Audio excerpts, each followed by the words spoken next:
ফুটপাত এবং রাস্তার উপরে অবৈধভাবে দখল করে দোকানপাট করেছে বা বিভিন্ন অবৈধ পার্কিং রেখেছে, যে বিভিন্ন জিনিসপত্র ছড়াছিটে রেখেছে, সেগুলো আমরা টোটালি রাস্তায় এবং ফুটপাত অবৈধ দখলমুক্ত করেছি। বিশেষ করে মেট্রো রেলের মতো গুরুত্বপূর্ণ এবং জনবান্ধব স্থাপনার নিচে যারা অবৈধভাবে দখল করে ব্যবসা বাণিজ্য পরিচালনা করছিল বা বিভিন্ন অবৈধ স্থাপনা রেখেছিল, আমরা সম্পূর্ণরূপে সেটি অবৈধ দখলমুক্ত করে ভেঙে গুড়িয়ে দিয়েছি। সরকারের কি কমু আমার তা একটা ব্যবস্থা করে দেয়।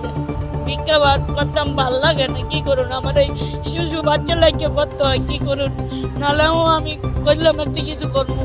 অনেক দোকান করছি, পান সিগারেট করছি, সব লেখা সুরে মাথা টুই করছি, মাস্ক করছি, সুরে সব লয়ে দেখে, কি করুন। উচিত না, আমরা তো কিছু কর্মসংস্থান লাগবো, খাইতে হইব কইরা। সরকারের ওই ব্যবস্থা কইরা দেখ, আপনি করবো না। সরকারে বলতে চাই, সরকারে আমাদেরকে নির্দিষ্ট কোনো ব্যবস্থা কইরা দেখ, আমরা করবো না। এখানে ফুটপাত দখল করবো না। প্রত্যেকটা মানুষের জন্য রাষ্ট্রের কোনো না কোনো ব্যবস্থা আছে, কিন্তু তারা মনে করে যে না, এটি একটি অতি সহজলভ্য বিষয় ইনকাম করার জন্য। কিন্তু তারা রাষ্ট্রের সবার অসুবিধা ক্রিয়েট করে তারা নিজেদের শুধু লাভ দেখতে চায়, এটি আসলে কাম্য না।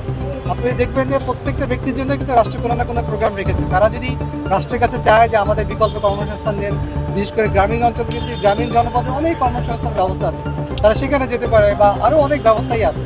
হকার্স মার্কেটও আছে। দেখবেন যে আমাদের ঢাকা শহরে কিন্তু হকার্স মার্কেটের অভাব নেই। তাহলে দেখেন হকার্সদের জন্য কিন্তু সরকার অবশ্যই অনেক কিছু করছে।